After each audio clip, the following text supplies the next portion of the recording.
I'm Sarah Thaler, your go-to SEO strategist here at Lasasso. I live and breathe search algorithms, SEO, and digging into the data and search results pages to craft effective organic search strategies for our clients. And if you happen to be one of our clients, I am also Sadie's mom, our in-office pooch. And I'm Dylan McIntyre. I'm an account supervisor at Lasasso Integrated Marketing, and welcome to our latest podcast episode where we dive into the heart of all things SEO. A lot of people think, and we often hear from our clients, that SEO is just focusing on keywords and the strategy behind it. Is that truly the case, Sarah, or is it deeper than we actually think? Much deeper than you think. SEO is the art and science of understanding what your user is searching for and delivering a superior experience with authoritative content in the most engaging formats. Which brings us to the theme of today's episode, where we're talking about the three things that go into our SEO strategy, which are connections, complexity, and makeovers, or CCM for short. And for my hockey friends or listeners out there, that's a good acronym to help us remember. Yeah, not even 2 minutes before Dylan makes a hockey reference. Very on brand for you. Okay. Let's start with the first C, connections. What can you tell us about that and how it fits into an overall SEO strategy as a whole? Yeah, so connections is all about connecting the dots to what your users need with the expertise and solutions your brand or business delivers. You also need to seamlessly be linking the searcher's intent to your website's content and brand. I picked up that you said searcher's intent. Can you provide a little bit more information on that, or what you mean by the searcher's intent, just for our audience listening? Yeah, so intent is the goal the searcher wants to accomplish with their search. Do they want to consume educational content, look for a brand, research a podcast, or make a transaction? So then how do you go about figuring out exactly what our audience is looking for, especially when our clients might not even know from the beginning, and that's why they're coming to us? It's a lot of detective work. We use a variety of industry tools and our analytics data to uncover topic opportunities. We look at things like search volume over time, competitiveness, and relevancy.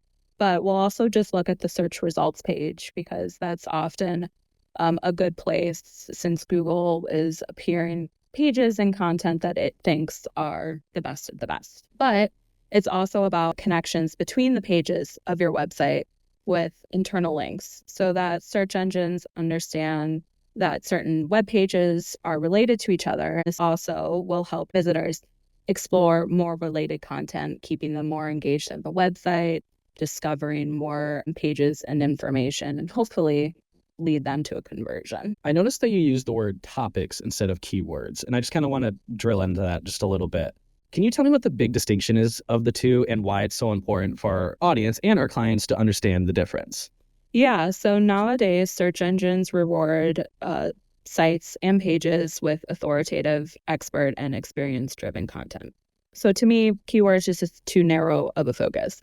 Broadening it to topics ensures that we are covering it to its full potential and answering what the searchers want. It's more of a mindset and a framework more than anything else. Wow, that all sounds like really complex. Now I'm starting to understand why the next C is complexity. Now, I've heard you mention authoritative expertise and experience when talking about content several times when we've been doing SEO strategies and content strategies for our clients.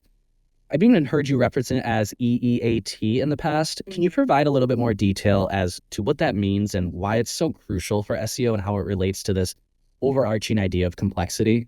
Yeah, so E is a framework that helps us build high quality content. So the first E stands for experience. So does your site or author demonstrate that it has experience? The second E stands for expertise. Does your site or author have relevant knowledge and skills to be covering this topic? A stands for authoritativeness. So does your site or author, are they a leading source in your industry? And T stands for trustworthiness. So how reliable and accurate is this content? Though, to be honest, Dylan, there's also a new acronym now, NEAT, or NEEATT, being thrown around recently. Which is just really like an extension of the original EAT. So wait, so first there's EAT, and now there's NEAT that we need to understand? How many acronyms are marketers going to have to remember these days? I don't know, but we just love our acronyms. But the good thing is it's still the same EAT. We're just adding more letters. So an N and another T. The N stands for notability. So it measures the prominence and recognition of a website, a brand, or individual within their industry. The second T stands for transparency. So disclosing information about the website and its authors so that your users and search engines can easily verify that you're legitimate and that you're authentic for the content and the organization. And I assume this also relates to why we focus on topics versus keywords that you mentioned earlier in our conversation. So if I'm understanding this correctly, this framework helps you craft content that comprehensively covers the topic. Exactly, because by doing so, you'll naturally show your reader and search engines why you are the best solution for their problem.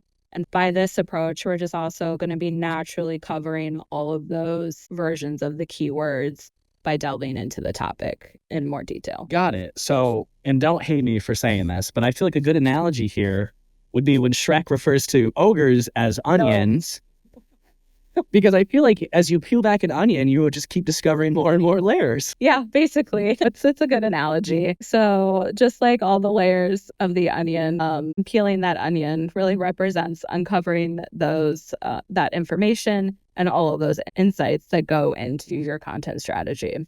So take a pillar strategy, for example. Here, we kind of think of that as a spider web. You have your main pillar page that covers a very broad topic in the center, and then you have all these supporting pages that go into subtopics more in detail related to that, core piece. So those are like your little spider web spokes. So this structure not only adds depth and complexity, which we know that search engines really love and appreciate, but it's also building strong connections between your content pieces because those spokes are connecting the dots to everything, making it a lot easier for both the users and search engines to navigate and understand your site's authority on the subject.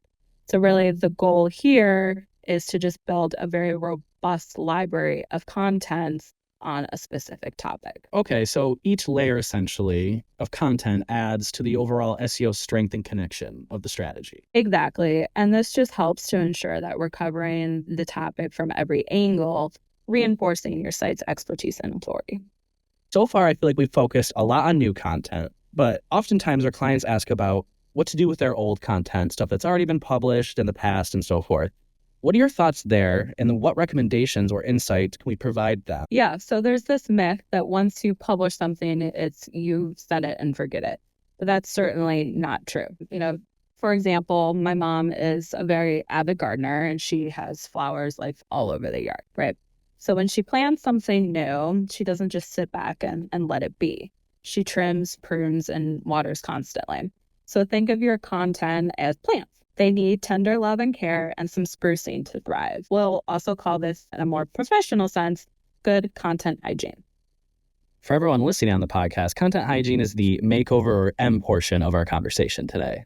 Precisely. We know that search engines prioritize fresh and relevant content. So regular updates, i.e. makeovers, signal that your site is active and providing up-to-date information. This also applies to your website as a whole. So you should always be constantly updating all pages of your site to better meet the needs of your potential customers and current customers. How do you stay on top of everything, especially when it comes to new content, old content, and essentially helping clients prioritize what to do first? Yeah, it can certainly be a little overwhelming, but it's also just all about prioritizing and using the right tools to track performance. It can be done through regular audits, analyzing metrics, and really just staying updated with the industry trends. And of course, having someone on your team being really in tune with what is going on in the organic search world. Got it. So it sounds like I'm hearing that outdated content can actually hurt and stale your SEO efforts because it could essentially be diluting your EAT or now NEAT signals, as we kind of talked about. Oh, Dylan, you're such a veteran SEO strategist. We can leave that part to you.